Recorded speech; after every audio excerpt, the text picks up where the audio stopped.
Halo semuanya, selamat datang kembali di video analisa harian XAUUSD bersama Amandana. Dan ini adalah analisa harian XAUUSD pada hari ini tanggal 17 Desember 2025 hari Rabu. Seperti biasa jika kalian semua suka dengan videonya, jangan lupa like dulu videonya, subscribe bagi belum subscribe, hidupkan lonceng dan di share ke yang lain. Oke, untuk kemarin ya, ini adalah hari setelah NFP, dan di sini yang di Discord kemarin sebenarnya kalian sudah pada happy untuk masalah ambil posisi ya. Karena kemarin di sini Discordnya ya ada dua posisi sebenarnya. Ada yang pada saat buy sebelum NFP ya, di sini. Ini detik-detik kalian bisa lihat sendiri, ini countdown lagi 23 detik sebelum NFP. Ini kalian bisa lihat nih jam 21.29. Ini jam mendekati 21.30 ya. Ini sudah ada order buy di 4.300, TP di 4.315, SL di 4.257. Dan harganya memang agak sedikit fluktuatif setelah NFP keluar. Kemudian ini masih sesi live ya kan di Discord, ngeretest lagi 4.300 dan kemudian harganya naik dan naik terus ya kan sampai sejauh 293 pip sebelum akhirnya dia turun ya.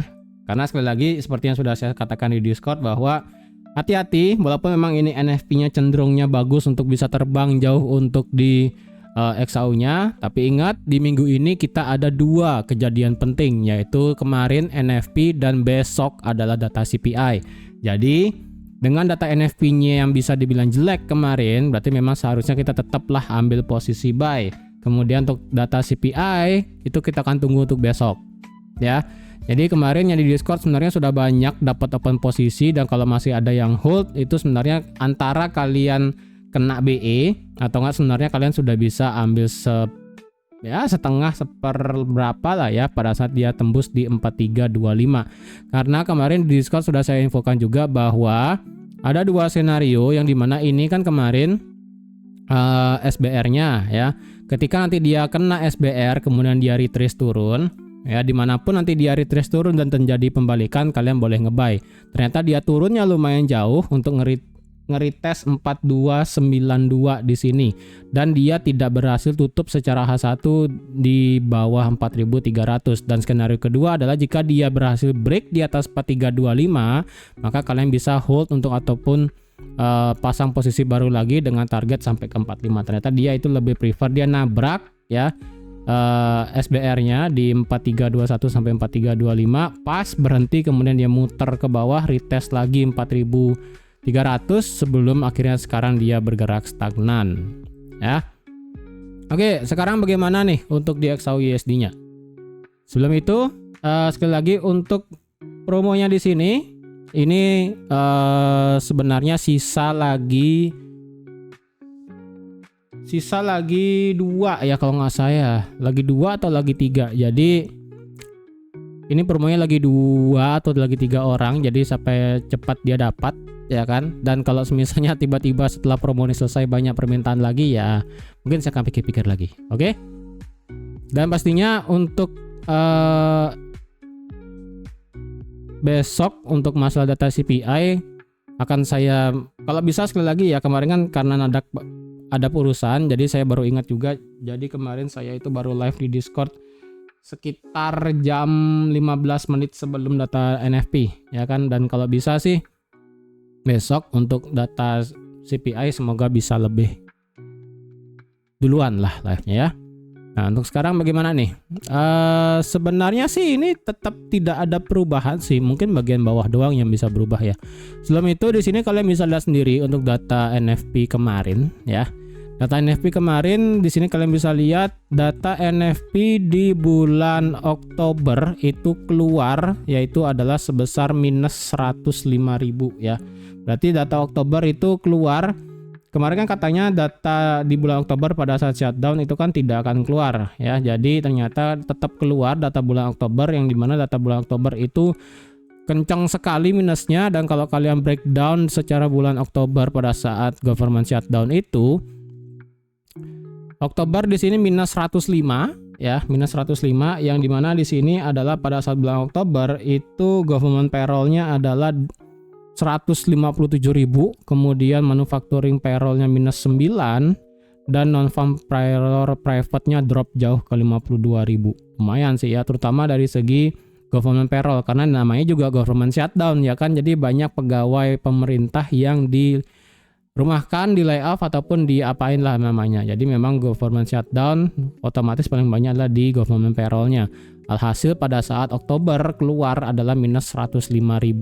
Dan di bulan November NFP-nya itu ternyata naik dari minus 105, diprediksi 50.000, ternyata keluarnya 64 ya. Berarti di sini ya memang dia naik di atas konsensus ya kan, di atas konsensus, dan juga ini jauh sekali dari minus 105 ke 64. Tapi kalau dilihat dari minus 105 ke 108 itu juga bisa perbandingannya 1:1 ya. Dan kalau dilihat lagi dari tingkat pengangguran unemployment rate di sini naik dari 4,4 naik menjadi 4,6, naik lagi 0,2%, lumayan. Kemudian tingkat pendapatan rata-rata per jam di sini hasilnya mix. Untuk yang bulanan Oktober dia naik, kemudian yang November dia turun, kemudian di Oktober di sini flat, dan yang November di sini turun. Jadi kalau boleh dibilang sih data NFP-nya itu pada saat government shutdown jelek, kemudian setelah government shutdown kalau kita lihat itu juga datanya seharusnya jelek. Karena walaupun kita mengendahkan adanya government shutdown di bulan Oktober, berarti kan data NFP di bulan September itu kan 118.000. Nah, November keluarnya 64.000. Itu kan jauh sekali ya. Hampir setengahnya dari data sebelumnya. Makanya dilihat di sini NFP-nya lumayan tinggi ya kan ya, walaupun tidak bertahan lama ya, walaupun secara teknikal dia juga bertahan masih flat di sini ya. Kemudian dari segi retail sales, dari segi retail sih di sini yang bulanan di sini 0%, sedangkan yang core-nya ini naik 0,4. Secara retail sales sih ini hasilnya sedikit mix. Kemudian yang terakhir adalah services PMI dia turun, dan manufacturing PMI dia juga sama-sama turun ya, walaupun keduanya masih sama-sama di atas 50 sebagai data ekspansi. Oke, untuk hari ini secara hari Rabu kita tidak mendapatkan berita apapun sih untuk hari ini. Hanya saja nanti malam kita ada member FOMC, ada William, ada Waller, ada Bostic. Jadi untuk nanti malam sih di sini kita akan melihat dari beberapa member FOMC. Kemudian di sini Trump sendiri memperkirakan Waller sebagai next chairman Fed-nya ataupun sebagai next gubernur bank sentral di Amerika. Ya, walaupun ada beberapa nominasi sih ya, itu kalian bisa cari sendiri sih sebenarnya siapa-siapa aja nominasinya untuk di next jabatan chairman di Federal Reserve di Amerika ya. Untuk sementara ini barusan hari ini ya, itu Trump akan ada interview dengan Waller, otomatis nanti di sini jam 9.15 di sini ada Waller Speak. Saya rasa ini Waller Speak bakal ada ngomong tentang apa yang akan dia sampaikan, mungkin tipis-tipis ya kan, masalah dia dijadikan kandidat sebagai salah satu gubernur bank sentral di Amerika. Oke? Itu aja sih ya. Sekarang untuk secara teknikal bagaimana? Kalau dilihat secara teknikal sih dengan adanya NFP kemarin kita tidak mendapatkan arah yang clear. Nah, kalian bisa lihat sendiri di sini ternyata marketnya itu ngebentuk doji merah. Ya, berarti otomatis Fibo-nya kita bisa pakai ya. Di sini sampai sini marketnya sudah kena 38,2 berarti fix ya. Berarti secara Fibo dengan adanya sudah 2 hari market tidak bisa naik di atas 04353, berarti ini adalah Fibonacci daily. Fibonacci daily berarti di sini sudah kena 4283 selaku 38,2 retracement daily. Dan jika misalnya dari sini marketnya langsung terbang dalam beberapa hari ke depan dengan targetnya masih sama yang saya buat di sini ya, 4379, 4400, 4413 dan naik ke atasnya, ya udah berarti itu masih akan menjadi target yang sama. Dan memang jika semisal dia hanya kena 38,2 kemudian terbang juga tidak akan menjadi masalah ya. Ataupun dia ini masalahnya turun sampai bawah, ya udah tidak menjadi masalah. Ataupun justru dia ini bakal diam di tempat. juga tidak akan menjadi masalah karena sekali lagi Desember itu adalah likuiditasnya sudah mulai mengecil dan minggu ini adalah minggu terakhir ya. Sekarang sudah hari Rabu, besok hari Kamis CPI dan hari Jumat sudah akhir minggu. Otomatis minggu depan sudah tidak ada aktivitas yang berarti untuk trading lagi. Oke? Kemudian dari segi data indicator, ya ini tetap dari segi daily-nya ini masih bermain-main di zona overbought yang nggak mau naik. Aduh beneran flat banget ya. Kemudian dari segi stokastiknya juga dia ngangkat sih di atas 80, cuman ini masih flat. Jadi belum kelihatan ini arah sejatinya mau kemana dari segi daily. Tapi tetap daily structure-nya adalah bullish, tidak berubah ya. H4 apakah ada sesuatu yang bisa dicari? H4 tidak ada sesuatu yang bisa kalian cari secara structure ya. Berarti secara H4 kalau boleh ini akan saya update dari segi RBS-nya dan juga RSBR-nya. Ini akan saya update ya. Berarti dari segi time frame H4 ini saya lupa ngasih tahu sebenarnya di sini ada satu area demand. Ya, tapi demand di sini tidak saya sebutkan kemarin karena kalau dilihat ini kan sempat jebol ya kan. Sempat jebol, makanya saya tidak bisa berani untuk ambil area ini sebagai area demand ya, walaupun dia ujung-ujungnya dia turun lagi dan mental lagi. Jadi menurut saya tidak bagus untuk dijadikan suatu area apa namanya H4 demand gitu kan. Untuk bagian demand yang terbaru bagaimana? Untuk bagian demand terbaru saya rasa kita bisa pakai ini sih, dari segi line chart aja kita bisa pakai ya. Ini dan ini. Berarti demand-nya ini akan menjadi area line chart apa namanya? RBS ya, ataupun area supportnya lah di sini ya. Dari 80 sampai 70. Ya walaupun secara candlestick sih ini agak sedikit off sih sebenarnya ya. Karena kemarin kan saya ada buat di sini. Ya kan di sini di 85 dan secara H1 beda. Nah, ini kan marketnya masih tutup di atas 85 nih. Ini kemarin jebol, kemudian putar balik lagi ke atas dia. Nah, ini agak sedikit worry nih. Sebenarnya di sini 85 ini di respect secara H4 atau enggak sih sebenarnya. Kalau versi line chart kan beda. Dia agak ke bawah sedikit nih, sampai di 79 atau 80 ya kan. Apakah ini sebagai fake out atau enggak? Kalau dilihat sih ya, sebenarnya ini bisa dikatakan sebagai fake out juga. Ibaratnya ini kalau kalian lihat bentukan H4 ya sebenarnya ya. Ini kan kita bicara candle sekarang ya. Secara structure H4 masih sama kayak kemarin ya kan, dia ngebuat yang kayak kemarin di sini. High low sama juga kayak sekarang nih, dia ngebuat high dan low tetap sama kayak kemarin, tidak berubah ya.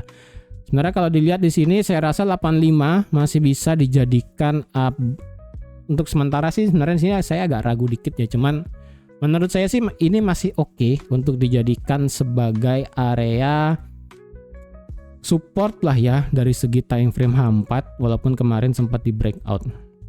Karena kalau kalian lihat dari segi candlenya ya, ini kan sempat drop nih ya, drop jauh sampai di 85, tapi penutupan candlenya itu di 12. Berarti kan ada penolakan harga sejauh 278 pip. Next candle H4 dia itu hanya sekedar untuk menutup ekornya aja, tidak ada body candle close di bawah low di 85. Jadi dua candle H4 ya. Dua candle H4 itu dia tidak berhasil tutup. Kemudian next candle H4 dia kan ngebuat doji nih, ekornya panjang. Dia sudah ngambil low-nya di sini di 85 tapi dia ngebentuk doji. Ketika dia ngebentuk doji, close candle-nya itu di 4289 dengan low di 4271. Berarti ada penolakan harga sejauh 181 pip. Dengan next candle H4 dia itu gagal break low-nya dan hanya sekedar untuk mengisi ekor kayak teori sebelumnya di sini.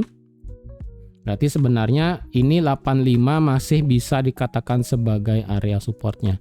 Karena dari segi candlenya itu tidak membuat candle begini ya.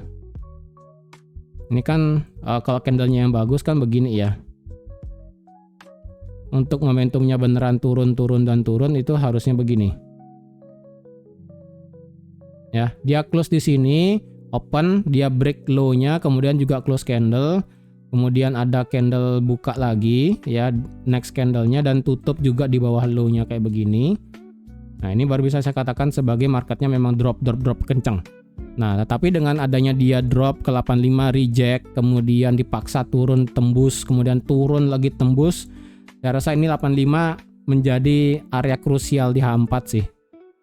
Selama ini H4-nya ini benar-benar tidak ada beneran fake out kayak begini lagi, ini masih bisa dikatakan sebagai support di 85 sih menurut saya.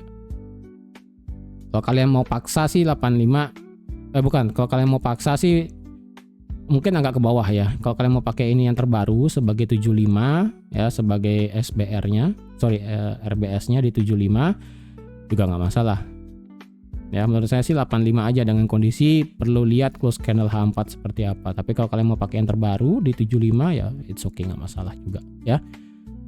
Cara stokastiknya kemarin sudah saya bilang untuk mereset stokastik ya. Ini stokastik sudah di reset, dia sempat turun di bawah 50 dan sekarang ini OTW buat nge-cross balik lagi ke atas. Jadi secara stokastik ini tinggal beneran balik lagi ke atas dengan menghadap ke atas. Ini kan masih nge-cross ya kan, dia tinggal menghadap naik, kemudian didorong juga dengan RSI-nya yang naik di atas 60 minimal, sekarang kan masih 57, dan bisa juga digabungkan dengan nanti nih H1 di atas 25. Jadi ketika H4-nya sudah selesai dia reset dan didorong dengan RSI-nya balik lagi ke atas, secara structure secara H1 dia balik lagi di atas 25, ini bakal terjadi combo maut yang seharusnya ini marketnya bisa naik. Ya. Secara H4 structure tetap bullish, tidak berubah apapun itu ya. Dan kalau dilihat apakah di sini ada trend line, menurut saya sih ini trend line-nya yang oke lah di sini ya.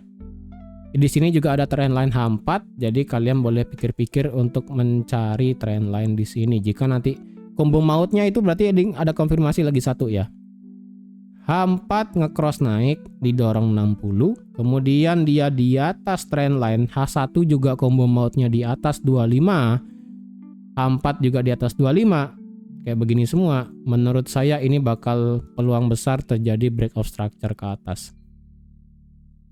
Ya.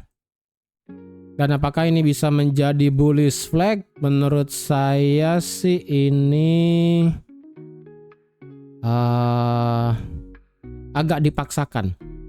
Secara bentukannya sih masih oke ya.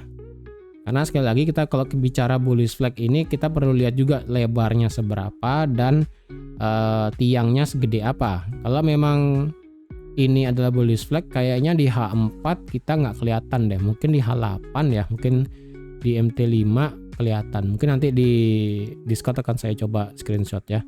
Untuk sekarang sih kemungkinannya begini ya. Anggapannya ini sebagai bullish flag mungkin begini. Ini kan saya perbaiki ya. Saya perbaiki dulu. Nah, ini tetap teorinya. Kemudian saya perbaiki dulu ya, begini dan begini ya. Kemudian ini adalah, bentar nih kok kegedean, kecilin dikit. Nah, oke. Kemudian ini adalah tiangnya nih setinggi ini.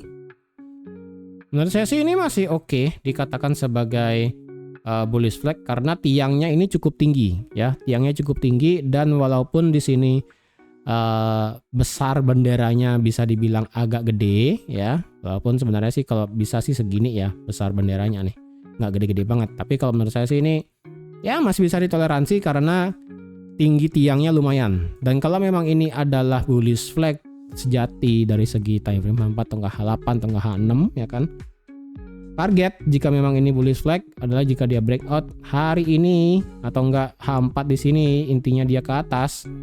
Ya udah tuh kalian bisa lihat targetnya sama. Ya, di 4413 sama tuh ya.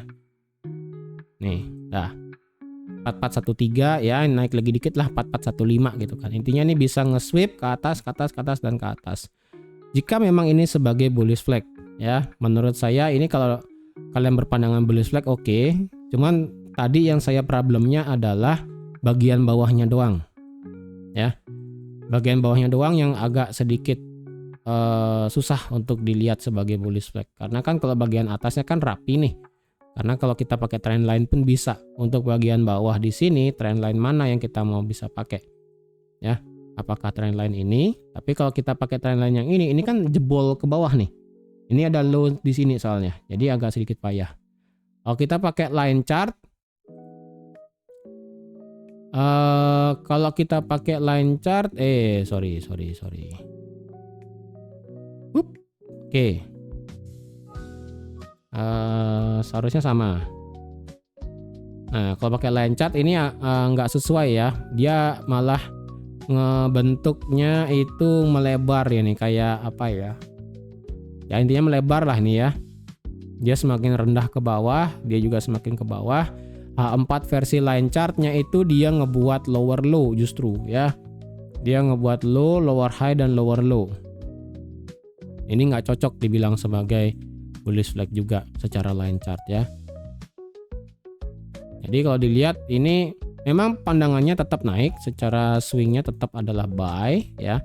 Karena secara H4 ini masih bisa begini, tiba-tiba dia break ke atas ya, ini bisa juga ya. Jadi sekarang menurut saya adalah kalau kalian beranggapan ini sebagai bullish flag, target masih sama di 4415. Kemudian nextnya adalah jika memang ini marketnya tidak memihak sebagai bullish flag, maka targetnya adalah saya rasa cukup dulu untuk nge-sweep all time high aja dulu ya. Nge-sweep all time high atau enggak jika memang terjadi boss baru kalian boleh targetkan all time high. Tapi kalau kalian hanya targetkan sampai boss doang pun juga tidak menjadi masalah ya. Karena menurut saya ini stopnya di sini bakal kena sih. Ini 2 ada, kemudian di sini juga 2 ada. Jadi adanya 2 liquidity kecil di sini ya akan bisa menjadi target selanjutnya jika memang secara H4 dia bisa balik lagi di atas 25, H1 juga di atas 25, trendline ini pun juga bisa di break. Selesai sih, itu aja. Ya. Kayak begini teorinya nih. Nah, target ke atas terserah. Kalian mau targetkan kayak bullish flag ke atas atau kalian versi amannya adalah H4 beneran break of structure di atas 4353. Berarti kalian harus nunggu ini boss dulu ya kan. Nunggu boss baru kalian bisa ambil buy. Boleh juga. Jadi kalau kalian mau nunggu di sini boss, berarti target kalian paling dekat sweep all time high selanjutnya adalah 4400. Jadi kalian mau pakai agresif versi mana? Bukan agresif versi mana? Kalian mau pakai buy-nya yang versi mana secara H4? Kalian tunggu breakout ke atas hanya dengan trendline dan juga angka logic 4325, atau kalian menunggu boss di atas 4353 baru kalian buy. Bebas, pilih salah satu juga boleh. Oke. Atau kalian mau combo dengan tadi di sini semua biar balik lagi ke atas menghadapnya baru kalian buy juga boleh. Intinya kita tetap nge-buy, tidak berubah pandangan ya. Sekarang secara H1 kalau dilihat marketnya secara minor swing ini sudah change of character ya. Di Discord sudah saya kasih tahu jika terjadi break di atas di sini ya, kemarin di Discord pada saat live itu kan sudah saya bilang ini bakal berubah menjadi change of karakternya. Berarti sekarang otomatis H4 versi besar adalah bullish. H4 minor swingnya kita tidak mendapatkan apapun ya. Untuk minor swing H4 jujur nggak ada karena marketnya di sini masih kekurangan swing. Tapi untuk swing sebelumnya H4 tetap bullish dan H1 internalnya juga sudah bullish ataupun minornya juga sudah bullish. Jadi ini sekarang semuanya sudah inline bullish semua ya. Sudah inline bullish semua. Jadi otomatis kita bisa tetap buat ngebuy, hanya saja level ngebuy-nya di mana gitu kan ya sekarang. Oke. Untuk masalah support di time frame H1 kita bisa pakai 4300 selaku angka psikologi plus support di H1 ya. Karena dia kan di retest gini nih banyak ya kan. Tes kemudian sekarang dia naik. Kemudian nextnya di mana? Ya nextnya ini memang agak jauh, cuman menurut saya ini oke lah ya di 4292 nih kemarin. Ya sama nih 4292 secara H1. Nah sih H1 dan 15 menit sini kayaknya. Ya, berarti ini otomatis ya sama sih skenario masih sama ya. Kalau dilihat di sini apakah bisa dikatakan sebagai area supply-nya? Ya, menurut saya bisa. Jadi kalau misalnya nanti ada ada kenaikan ya kan, jika dia nanti break di atas 25 tidak ada retest, kemungkinan dia akan ngejar ini dulu ya. Ngejar 4445, kemudian nanti dia bisa turun, mengharapkan retest ini ya, retest trendline tadi H4, atau enggak retest dia 25 paling dalam, atau enggak dia bakal bisa juga untuk retest ini 32 atau agak sedikit di atasnya yang ini ya, mungkin 35 atau enggak 32 jika memang skenario nanti begini ya, bisa begini retestnya sedikit atau enggak dia agak dalam retestnya, baru nanti bisa di buy lagi bisa. Atau mau agresif kalian langsung ngelihat di atas 25 instant buy, ya itu terserah kalian sih. Oke. Intinya kita tetap ambil posisi buy dengan kondisinya sama kayak tadi. Secara structure kita tetap kita sudah bullish di sini change of karakternya, dan sekarang marketnya berusaha untuk break of structure di sini. Ya. Ini bosnya H1. Jadi sekarang tetap H1-nya sekarang begini ya peluangnya. High, low, ini potensi ngebuat higher high baru. Oke, itu kemudian kalau mau nge-buy di bawah gimana? Kalau mau nge-buy di bawah sepertinya kita tidak bisa. Kalau dia nge-buy ke bawah 15 menitnya ini high, ini low, ini high inducement, ini high, ini low, ini high. Berarti secara 15 menit kita mendapatkan low yang agak jauh di bawah di sini. Dan terakhir di sini adalah break of structure. Oke.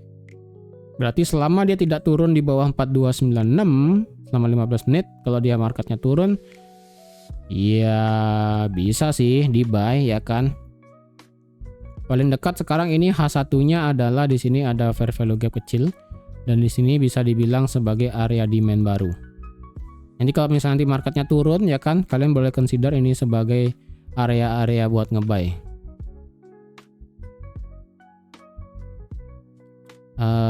5 menit sih agak ke bawah ya. Ini ada demand kecil di sini. Untuk di atas demandnya ini fair value gap tadi ada sih. Di sini sih ada banyak yang nggak punya ekor ya. Oh ini doang sih satu. Di 20. Di atasnya sih ada sih. Di atasnya ada. Kalau di bawah ini udah diambil. Ini ada sih di 303. Ya, secara 15 menit ini baru bos ya kan. Jadi terserah kalian mau buy-nya di mana. Mau buy tunggu di atas atau misalnya dia retrace ya kan. Retrace di sini atau enggak dia nanti retrace di sini. Retrace di sini ya kan. Atau enggak dia sampai retrace di sini, asalkan dia enggak break ini aja. Ini batasannya selama 15 menit nih. Ini nggak boleh lewat. Kalau ini lewat berarti ya udah jangan di-buy dulu ya kan. Jangan di-buy dulu, kemungkinan harganya bisa berubah tuh ya. Kalau dia break di bawah H14292, wah, kemungkinan dia bakal lumayan turun tuh ya. Kalau H1 turun di bawah 4292, wah ini saya rasa marketnya bisa berubah jadi bearish. Yang dimana saya nggak pengen sih sebenarnya. Mungkin maksimum sampai mentok 4.300 lagi deh kayaknya. Sepertinya sih seperti itu ya. Atau kalian mau skip ya silahkan juga. Menurut saya sih lebih better untuk buy adalah di atas 25. Dengan di atas 25 sekali lagi, even itu adalah H1 ya. Konfirmasi sih sebenarnya H1. Kalau H1 di atas 25 sih itu beneran enak banget nanti bisa ngebuy-nya. Trendline di break juga H4, harga sudah muter lagi naik beneran ya kan. 15 menit bos, H1 internal paling kecilnya itu juga bos gitu kan. Itu enak, nanti semuanya marketnya bisa jalan. Baru kita buy di atas dengan kepastian ya udah ini marketnya bakal naik. Mengingat hari ini kita juga nggak ada news ya kan. Saya rasa ini seharusnya inline jalan sih. Besok sih ada data CPI ya, jadi semoga hari ini inline jalannya bener, nggak ada apa namanya ketidakjelasan di market. Tapi kalau misalnya ini marketnya nggak jelas ya kan, dalam artian itu dia misalnya dia beneran naik ya, naik kemudian turun lagi, naik, wah begini mulu ya, nggak, pokoknya hancur lah ya, H1 atau nggak 15 menitnya hancur, ya udah lebih baik besok nunggu CPI aja ya, saran saya sih gitu. Kalau marketnya ini bergeraknya awur-awuran ya better besok aja tradingnya, hari ini nggak usah daripada kalian pusing ya kan. Jadi saya rasa sekian dulu untuk analisa XAUSD pada hari ini. Terima kasih sudah nonton video sampai habis, terima kasih juga sudah like, share, dan subscribe seperti biasa. Ingat untuk Discordnya sisa lagi 2 atau lagi 3 orang kalau nggak salah terakhir saya lihat. Siapa cepat dia dapat, dan kalau memang nanti bisa saya buka lagi menjelang akhir tahun mungkin saya bisa buka. Kalau misalnya enggak ya sorry to say aja. Oke, jadi sekian dulu dan sampai jumpa lagi di analisa harian XAUSD selanjutnya. Bye bye.